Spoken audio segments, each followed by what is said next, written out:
Assalamualaikum, salam sejahtera. Baik, so topik seterusnya ialah berkaitan dengan lompang deflasi dan lompang inflasi.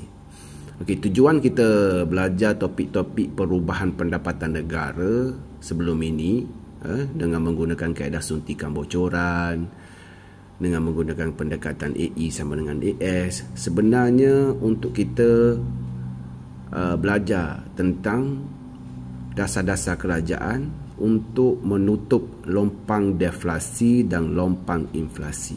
Okey. Jadi secara umumnya, lompang deflasi dan lompang deflasi ini menggambarkan masalah yang berlaku dalam ekonomi. Okey. Ia menggambarkan masalah pengangguran dan inflasi. Apabila pendapatan negara yang sebenar kita capai tidak dicapai pada tingkat guna tenaga penuh, iaitu dalam keadaan wujud jurang KNK. Okey, wujud jurang KNK. Maksudnya ialah ekonomi yang sebenar kita capai sama ada lebih tinggi ataupun lebih rendah dari yang potensi. Okey, yang sebenar kita capai. Maksudnya pendapatan negara yang kita capai, yang sebenar kita capai, tidak dicapai pada tingkat guna tenaga penuh yang sepatutnya kita capai. Itu maksud dia. Kalau pendapatan negara yang sebenar kita capai kurang daripada yang sepatutnya kita capai, ia akan menyebabkan berlaku masalah deflasi. Tetapi sekiranya kita mencapai pendapatan negara melebihi guna tenaga penuh ataupun yang sepatutnya kita capai, dia akan menyebabkan berlaku inflasi. Okey. So berdasarkan jadual ini, lompang deflasi ialah kekurangan perbelanjaan agregat untuk mencapai tingkat guna tenaga penuh. Manakala lompang inflasi pula lebihan perbelanjaan agregat untuk mencapai tingkat guna tenaga penuh. Okey, lebihan. Maknanya yang sebenar kita capai lebih daripada yang sepatutnya kita capai. Yang sepatutnya kita capai itu bermaksud guna tenaga penuh lah. Manakala lompang deflasi ini tak cukup pendapatan ataupun perbelanjaan agregat yang sebenar kita lakukan, okey, kurang daripada yang sepatutnya kita lakukan. Jadi lompang deflasi ini akan menyebabkan wujud apabila keseimbangan pendapatan negara dicapai sebelum guna tenaga penuh. Keseimbangan pendapatan negara sebenar disimbolkan sebagai YE kurang daripada keseimbangan pendapatan negara pada guna tenaga penuh disimbolkan sebagai YF. Okey. So perbezaan antara YE dengan YF mewujudkan jurang KNK, kan? Jurang KNK. Dan ini akan menyebabkan berlaku pengangguran kitaran. Manakala inflasi pula wujud apabila keseimbangan pendapatan negara yang sebenar kita capai selepas, maksudnya melebihi Y ataupun keseimbangan pendapatan negara guna tenaga penuh. Keseimbangan pendapatan negara sebenar YE lebih melebihi keseimbangan pendapatan negara pada guna tenaga penuh YF. Perbezaan antara YE dengan YF mewujudkan jurang KNK. Okey, mewujudkan jurang KNK. Ini mengakibatkan wujudnya masalah inflasi tarikan permintaan. Okey, menyebabkan wujudnya masalah inflasi tarikan permintaan. Okey, ini adalah contoh bergambar rajah lah. Okay. Contoh gambar rajah. Okey. Contoh gambar rajah sekejap ya.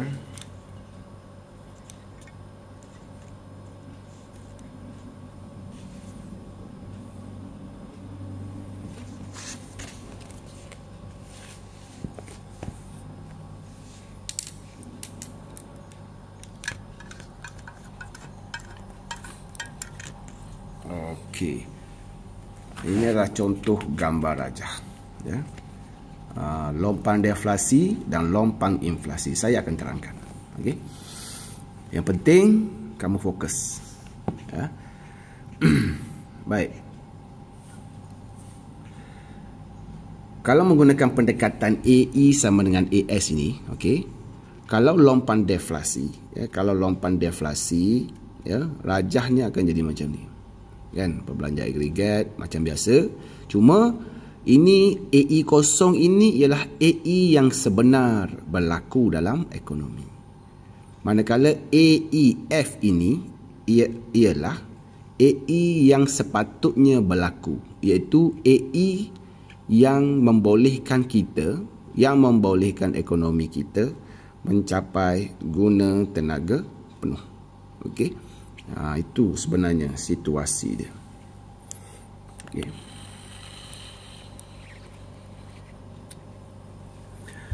Okey, berdasarkan gambar rajah di atas, ya, keseimbangan pendapatan negara dicapai pada titik E0, E di sini, okey, di sini. Yang sebenar kita capai lah ni. Bila Y sama dengan AE pada tingkat pendapatan negara OYE kat sinilah OYE, okey, yang kurang daripada keseimbangan pendapatan negara guna tenaga penuh. Kan? Guna tenaga penuh kat sini. Tapi yang sebenar kita capai di sini. So target kita nak capai YF. Matlamat kita adalah untuk mencapai pendapatan negara guna tenaga penuh. Tapi tak capai. Yang sebenar kita capai ialah pada YE ni. Kan? So pada OYF, ya, wujud kekurangan perbelanjaan agregat, wujud kekurangan AE sebanyak AB, dan wujud kekurangan AE sebanyak AB, dan ini dinamakan lompang deflasi. Ini jarak antara AB ini ialah lompang deflasi. Perbezaan antara YE dengan YF ialah jurang KNK. Kan? Jurang KNK.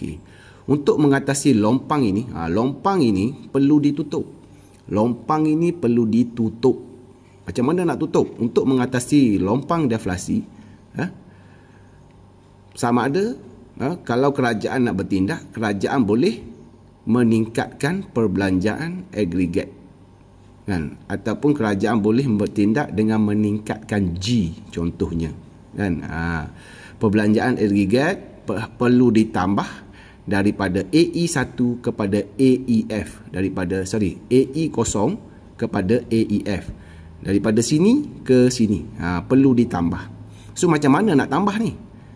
Dengan cara sama ada meningkatkan I ke, meningkatkan G ke, ataupun menurunkan T cukai, yang kita lihat sebelum ini.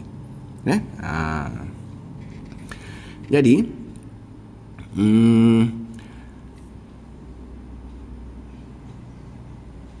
okey, kekurangan belanja sebanyak, mewujudkan untuk mengatasi masalah ini perbelanjaan agregat harus ditambah, okey, dan pendapatan negara akan meningkat daripada YE kepada YF jika AE ini berjaya ditambah, kan, iaitu keseimbangan pendapatan negara pada tingkat guna tenaga penuh akan tercapailah sekiranya kita dapat meningkatkan AE ini daripada AE0 ke AEF. Okey, cara nak meningkatkan AE ialah dengan cara sama ada meningkatkan I kalau kerajaan menambahkan perbelanjaan kerajaan ataupun menurunkan cukai, kan. Itu adalah lompang deflasi. Okey, lompang deflasi. Lompang deflasi dalam kalau lompang deflasi dalam lompang deflasi dalam kaedah suntikan bocoran pula seperti yang di bawah ni. Okey, seperti yang di bawah ini. Sekejap ya.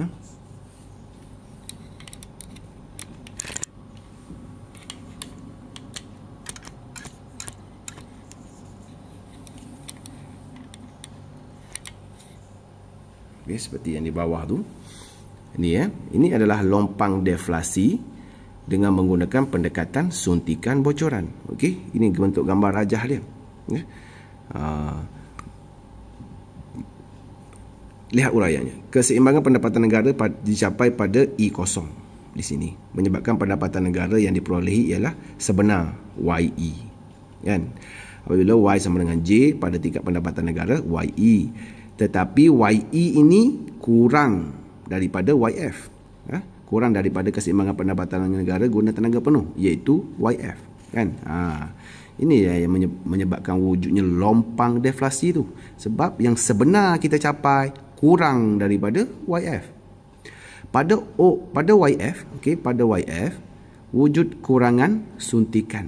Suntikan di sini D, tetapi bocorannya C, kan? Wujud kurangan suntikan atau lebihan bocoran. Bocorannya C, tapi suntikan hanya D, kan? Sebanyak CD, dan ini dinamakan lompang deflasi. Okey, ini lompang deflasi ni.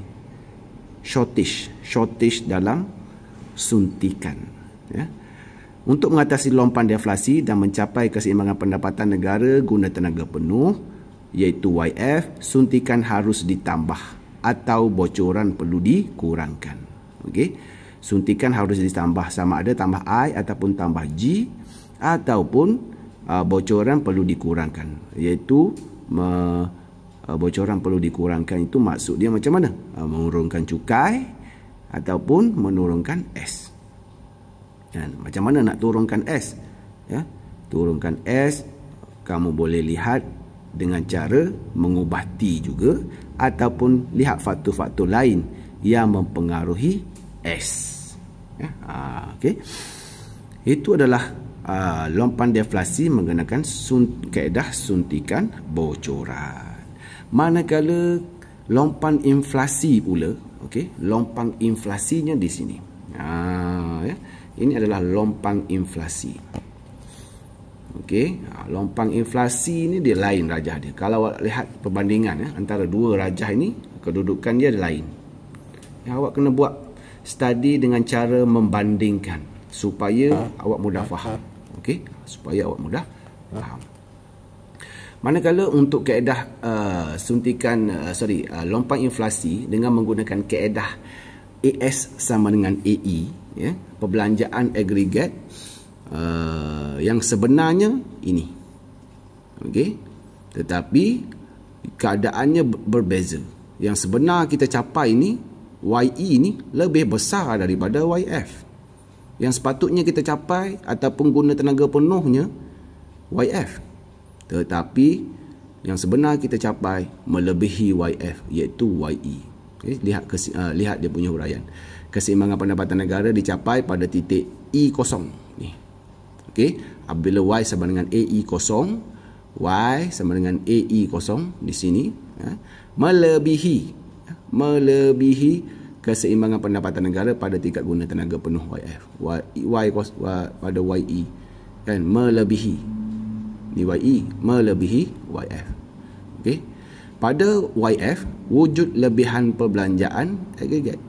Dan pada YF ni wujud lebihan perbelanjaan agregat. Perbelanjaannya A, tetapi penawaran agregat B, kan? Lebihan perbelanjaan agregat sebanyak AB, dan ini dikenali sebagai lompang inflasi. Jarak antara AB ini ialah lompang inflasi. Perbezaan antara YE dengan YF juga dikenali sebagai jurang KNK. Dia sama je, ya. Jurang KNK ni dia sama je. Sama ada lompang deflasi ke lompang inflasi ke, dia sama je, jurang KNK, jurang KNK. Yang bezanya sama ada lompang inflasi dengan lompang deflasi dengan lompang inflasi sahaja. So kalau kita lihat di sini, yang sebenar kurang daripada guna tenaga penuh menyebabkan wujudnya lompang deflasi. Yang sebenar lebih besar daripada guna tenaga penuh menyebabkan wujudnya lompang inflasi. Okey? Baik, untuk mengatasi lompang inflasi ini, perbelanjaan agregat perlu dikurangkan, kan? Daripada AE kosong ni kepada AEF, kan? Dan pendapatan negara akan menurun daripada Y kosong, okey? Pendapatan negara akan menurun daripada YE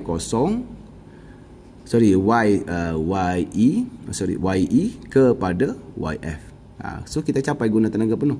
Itu keseimbangan pendapatan negara pada tingkat guna tenaga penuh tercapai. Okey.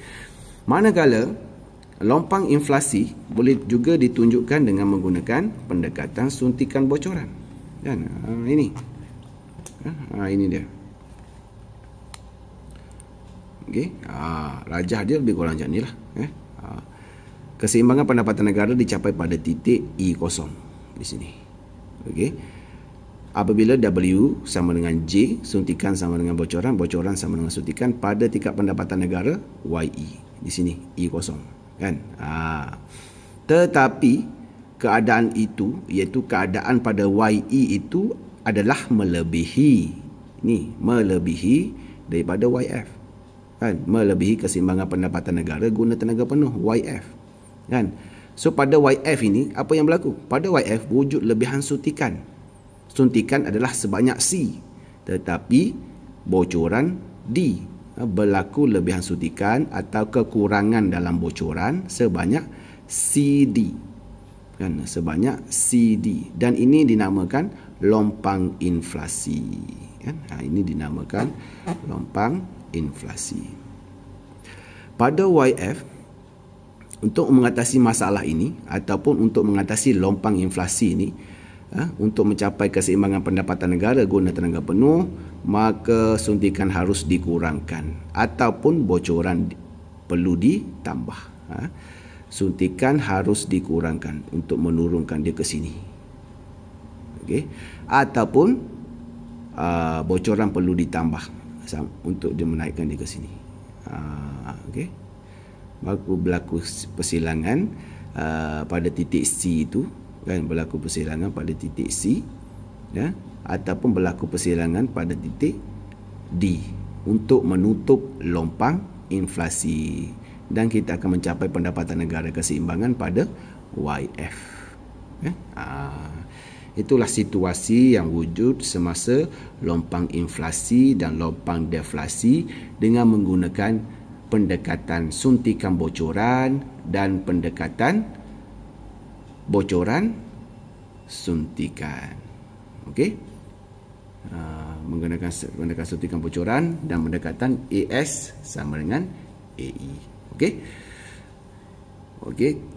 Itu saja untuk topik ini. Kita sambung selepas ini.